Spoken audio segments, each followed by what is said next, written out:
오늘 그 설교 제목이 목사가 답입니다라고 제목을 붙였는데요. 사실 원래 제목은 목사가 문제다라는 제목이에요. 근데 제목부터 조금 듣기에 좀 거북하잖아요. 저의 입장에서는. 그래서 목사가 답이다. 거꾸로 생각해서 이렇게 제목을 붙이고 말씀을 전합니다. 예수님께서 제자들에게 이렇게 질문합니다. 너희는 나를 누구라 하느냐라고 이렇게 질문합니다. 이때 베드로가 주는 그리스도시요 살아계신 하나님의 아들입니다 라고 고백합니다. 이때 예수님께서 베드로를 칭찬하며 그 고백 이후에 교회를 세우시겠다라고 약속합니다. 사실 베드로가 고백한 그 고백의 장소가 중요합니다. 또한 예수님이 제자들에게 질문한 그 장소가 매우 중요합니다. 우리 마태복음 16장 13절입니다. 예수께서 빌립보 가이사랴 지방에 이르러 제자들에게 물어 이르시되 사람들이 인자를 누구라 하느냐. 이 빌립보 가이사랴는 로마 왕 분봉왕 헤롯 이 빌립이 로마 황제 가이사를 기념해서 건축한 도시입니다. 그러니까 그 당시에 그 사람들은 이스라엘을 누가 통치했냐면 로마가 통치했거든요. 로마 황제 가이사가 통치했단 말입니다. 그러다 보니까 가이사를 하나님의 아들로 여겼다라는 겁니다. 그래서 예수님의 이 질문은 누가 진짜 하나님의 아들이냐는 그 질문입니다. 로마 황제 가이사냐, 세상의 왕이냐, 아니면은 하나님의 아들 예수 그리스도냐라는 질문입니다. 지금으로 따지라면은 요즘 세상을 움직이는 그 주인은 뭡니까? 요즘 돈이라고 생각할 수 있잖아요. 그러면 이 세상의 주인이 돈이냐 아니면은 하나님이냐라는 질문과 같습니다. 이 질문에 베드로가 대답하는 겁니다. 로마 황제 가이사가 하나님의 아들이 아니라 우리의 주인이 아니라 우리의 진정한 주인은 하나님의 아들은 바로 예수 그리스도이십니다라고 고백하는 겁니다. 이 고백 위에 교회를 세우시겠다라고 말씀한 겁니다. 그래서 누구든지 예수 그리스도를 믿고 예수를 주로 고백하는 그 고백 위에 교회는 서 가는 겁니다. 그런데 안타까운 것은 우리 성도들은 반쪽짜리 고백을 하는 것 같습니다. 반쪽짜리 고백. 그러니까 예수 그리스도가 나를 위해서 십자가에서 죽으셔서 우리가 재용서함을 받고 심판을 받지 않는다라는 그 고백은 있는데 예수를 나의 주로 고백하는 고백은 조금 소홀한 것 같습니다. 우리 로마서 10장 9절입니다. 내가 만일 내 입으로 예수를 주로 시인하며 또 하나님께서 그를 죽은 자 가운데서 살리신 것을 내 마음에 믿으면 구원을 받으리라. 아멘. 그러니까 하나님께서 그의 아들 예수 그리스도의 십자가를 통하여 그것을 믿으면 구원을 받는다. 맞습니다. 그런데 50%. 그 앞에 뭐라고 기록하고 있죠? 네가 만일 네 입으로 누구를 주로 시인한다고요?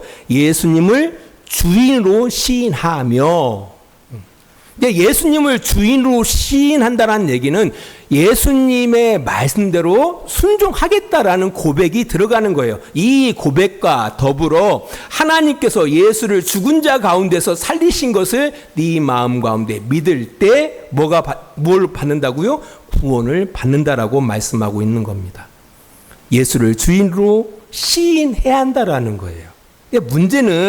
문제는 예수를 주인으로 시인하는 사람들이 그렇게 많지 않다라는 겁니다. 주님의 말씀대로 순종하는 사람들이 별로 없다라는 거예요. 아무튼 예수를 주로 시인하고 예수 그리스도의 십자가의 그 하나님의 그 약속, 그 언약을 믿는 그 믿음의 고백 가운데 교회는 세워졌습니다. 그리고 세워져 가고 있다라는 겁니다. 그 2000년 전에 세워진 그 교회는 그 고난 가운데에서 든든하게 여기까지 왔습니다. 심지어는 세상이 교회를 칭찬하고 많은 사람들이 칭찬받는 그 성도들의 모습을 통해서 교회에 가입 될 때에도 많은 핍박들이 있었다라는 겁니다. 심지어는 그 핍박 때문에 교회가 흩어지는 일들도 있었습니다. 사도행전 8장 1절입니다. 사울은 그가 죽임당함을 마땅히 여기더라. 그날에 예루살렘에 있는 교회에 큰 박해가 있어 사도 외에는 다 유대와 사마리아 모든 땅으로 흩어지니라. 그렇게 흩어진 이들이 어디에 머물던 간에 어디를 지나가든지 간에 그곳에 교회는 세워졌습니다. 사실 베드로전서는 그 흩어진 나그네로 살아가는 그리스도인들이 그들이 머무는 곳에서 공동체를 이루고 또 그곳에서 선을 행하지만 그리스도인들에 대한 애곡과 편견 때문에 비방당하고 또 조롱당할 뿐 아니라 차별 속에서 박해받는 그 그리스도인들을 향한 권면과 격려의 편지가 바로 베드로 전서인 겁니다. 솔직히 지금의 한국교회 상황과는 너무 다른 상황이라고 볼 수 있습니다. 지금의 한국교회는 외적인 차원에서는 어마어마한 성장을 이루고 있습니다. 네, 그럼에도 불구하고 교회와 성도들의 몰상식한 모습들로 인하여, 그러니까 악행들로 인하여 사회로부터 많은 비방과 조롱의 대상이 되고 있다라는 겁니다. 이제 그런 차원에서는 상황은 달라요. 하지만 분명한 것은 그럼에도 불구하고 교회는 교회인 겁니다. 고난이 있어요. 예전에는 선을 행하는데도 불구하고 부당하게 고난을 당했습니다. 교회들이. 하지만 지금은 악을 행함으로 마땅히 받아야 할 고난을 받고 있는 겁니다. 한번 곰곰이 생각해 봤어요.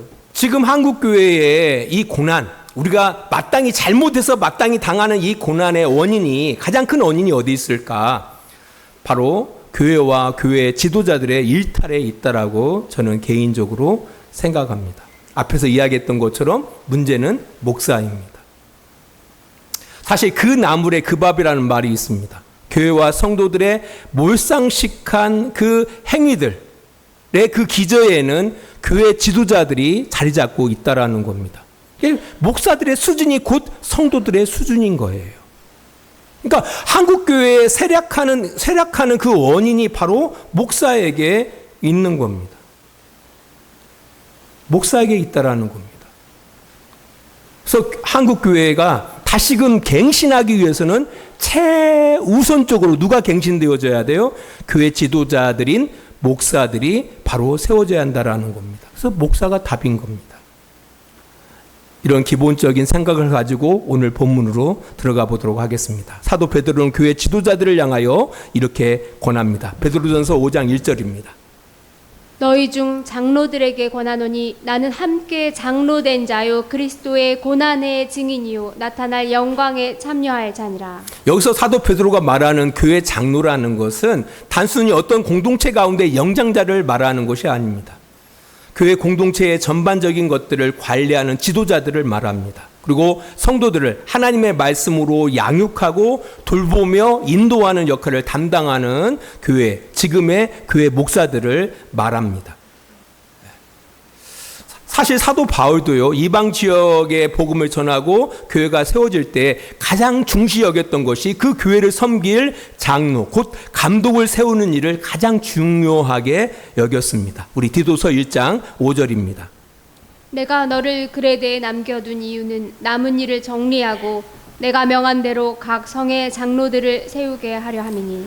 사도 바울은요, 그의 제자 디도를 그들의 지방에 남겨둡니다. 목적이 뭐가 있다고요? 남을 일을 정리하고 바울이 명한 대로 각 성에 누구를 세우기 위해서? 장로들, 목사들을 세우도록 하기 위해서 디도를 남겨두는 겁니다.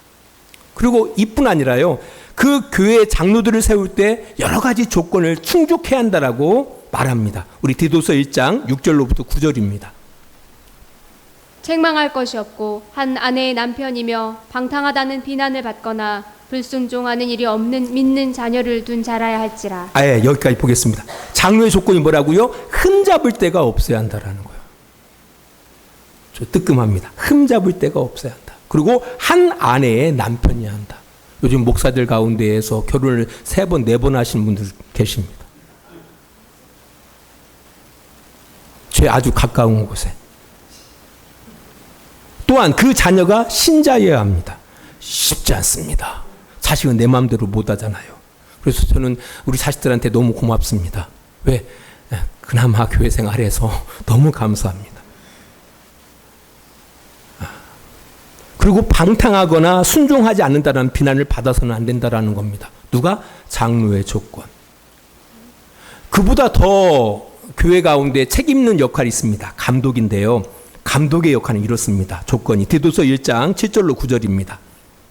감독은 하나님의 청지기로서 책망할 것이 없고 제 고집대로 하지 아니하며 급히 분내지 아니하며 술을 즐기지 아니하며 구타하지 아니하며 더러운 이득을 탐하지 아니하며 오직 나그네를 대접하며 선행을 좋아하며 신중하며 의로우며 거룩하며 절제하며 미쁜 말씀의 가르침을 그대로 지켜야 하리니 이는 능히 바른 교훈으로 권면하고 거슬러 말하는 자들을 책망하게 하려 함이라. 더 복잡합니다. 하나님의 청직이다. 흠잡을 데가 없어야 돼요. 자기 고집대로 해서는 안 됩니다.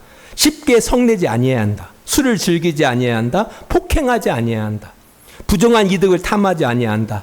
손님을 잘 대접해야 한다. 선행을 좋아해야 한다. 신중하고 의롭고 경건하고 자제력이 있어야 한다. 신실한 말씀을 가르침을 굳게 지켜야 한다. 가르치기 전에 자기가 지켜야 한대요.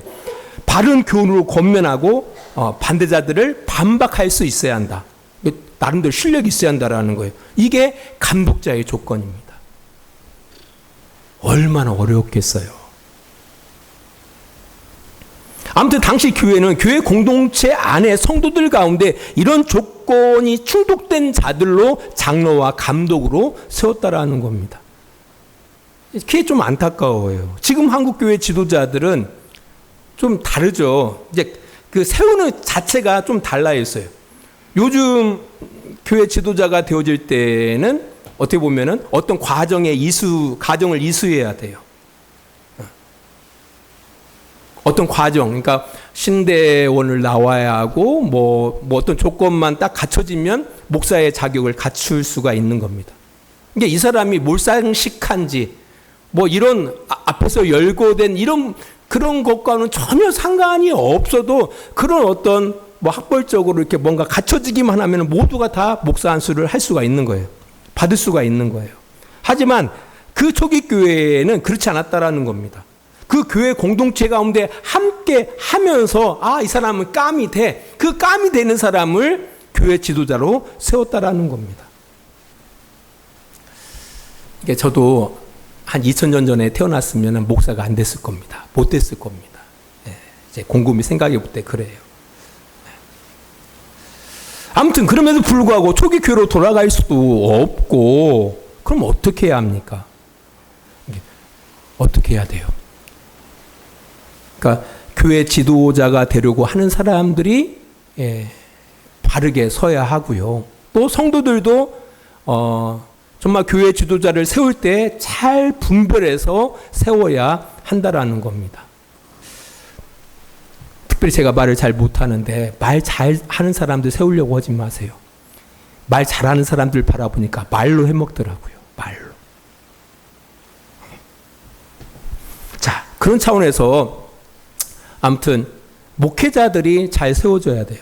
그리고 성도들이 올바른 목회자를 잘 분별해서 세워야 한다라는 겁니다. 그런 차원에서 몇 가지만 우리가 살펴보도록 하겠습니다. 첫 번째, 어떤 사람들을 목회자로 세울 것이냐. 그리고 목회자는 어떤 사람으로 스스로 세워가야 할 것이냐. 우리 베드로전서 5장 1절 다시 한번 보도록 하겠습니다.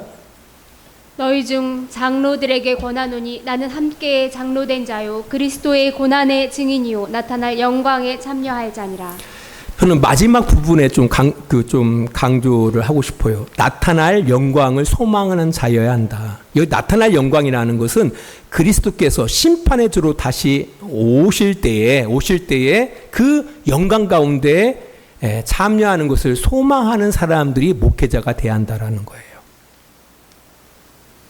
지금 우리의 현실은 어떠냐면요. 목회자들이 왜 목회하려고 해? 라고 하면은요.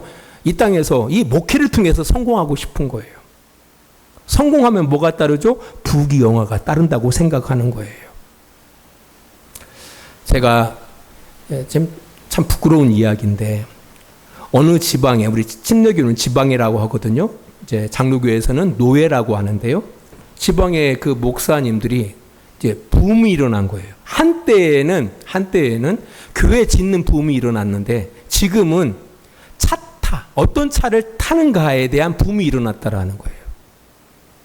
그 차의 모델이 제네시스입니다. 제네시스. 그러니까 뭐 어느 정도 되어지는 교회나 그렇지 않은 교회나 아무튼 목사님들이 제네시스를 타는 거예요. 너 놀랬어요. 실제로 저보다 나이도 어리고 그렇게 넉넉한 교회도 아니에요. 근데 만나게 됐는데 제네시스를 갖다 끌고 온 거예요. 아니 목사님이 뭐 그 차 탄다고 해서 뭐라 갈 일입니까? 근데 저 한편으로는 좀 마음이 좀 부담스러웠어요. 이게 보이고 싶은 거죠. 나 제네시스 타, G80 타. 뭐 이걸 보여주고 싶은 거죠. 목회자가 이 땅의 부귀영화를 꿈꾸며 그걸 기대하면서 목회를 하고 있단다라면은 그만둬야죠. 우리 큰애가 그 얘기를 하더라고요. 얘도 이제 곧 목사 안수를 받을 거 아닙니까? 근데 벌써부터 고민이 많은가 봐요. 그래서 결혼을 하더라도 엄마처럼 직장 생활하는 아내를 얻고 싶대요. 왜 그러냐라고 물어보니까 목회자 사례비가 작잖아요. 그 사례비를 가지고서는 뭐 결혼해서 자식을 낳고 키운다라는 게 불가능하게 보였는가 봐요. 그래서 자신도 엄마처럼 직장을 가지고 있는 그런 여성을 만나고 싶다라고 그 이야기를 하더라고요.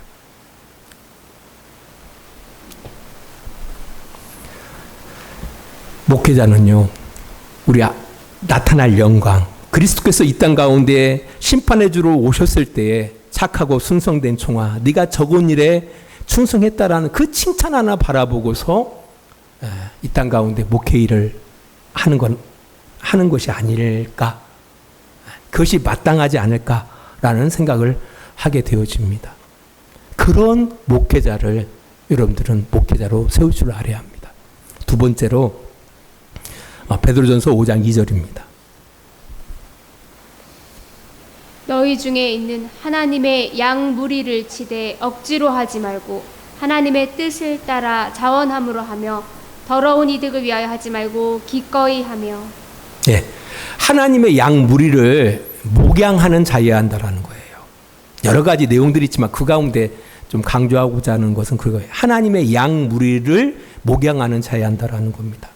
우리 목회자들이 성도들을 어떻게 바라봐야 하느냐라고 할 때 목회자의 양으로 바라봐서는 안 돼요. 여러분들을 하나님이 맡겨주신 하나님의 양으로 바라봐야 합니다. 하나님의 양. 하나님이 내게 맡겨주신 하나님의 양으로. 목회자들이 양이에요.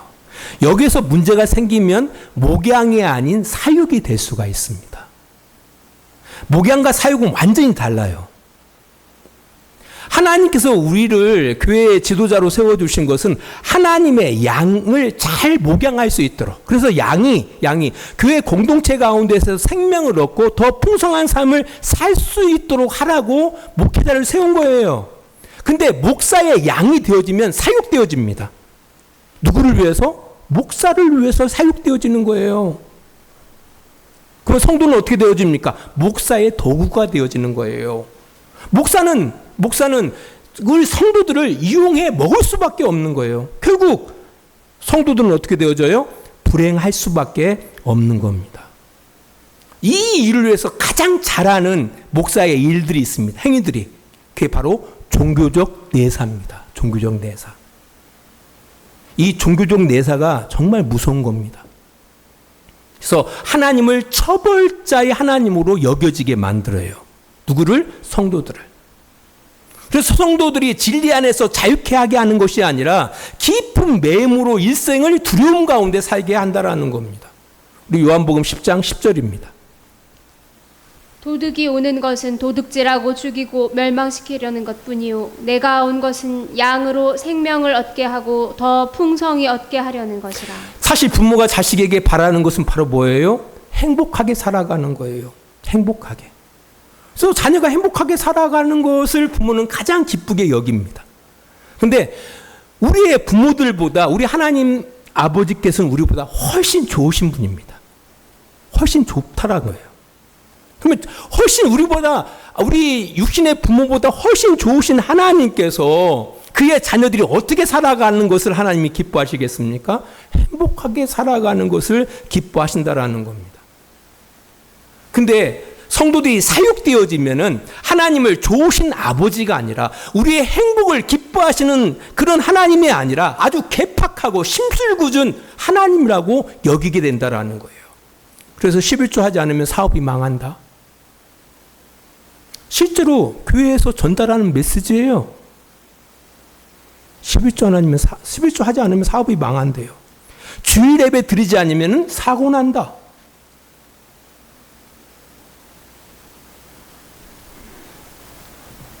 너무 안타까워요. 사실 중세교회가 가장 타락할 때에 그 중세교회에서 가장 많이 설교했던 내용입니다. 그 내용이 뭔지 알아요? 내세.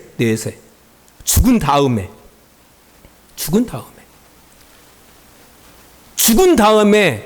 천국에 들어가기 위해서는 많이 헌신하고 살아야 한다라는 거예요.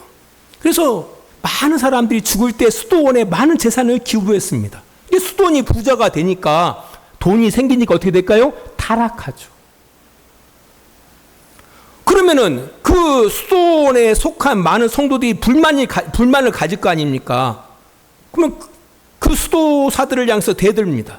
아니, 수도원이 이러면 안 되죠. 이러면 안 되죠. 라고 대들면 지옥 간다. 그러니까 성도들로 하여금 질문하지도 못하게 만들고 생각하지도 못하게 만든 거예요. 바보로 만드는 거예요. 너희들은 그냥 성경 볼 필요 없어. 해석할 필요 없어. 그냥 수도사들의 말만 따라오면 돼. 지금 한국교회 모습이 어떤가요? 여러분 생각해서는 안 돼.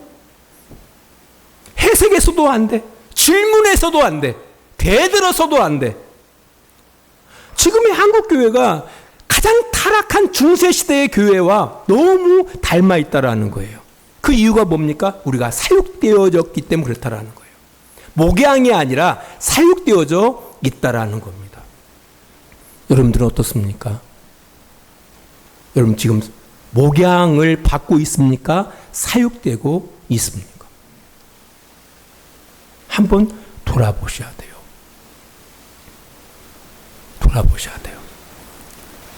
여러분 끊임없이 생각하시고요. 해석하시고요. 질문을 두려워하지 마시고 끊임없이 질문을 하셔야 하는 거예요. 그게 건강한 교회예요.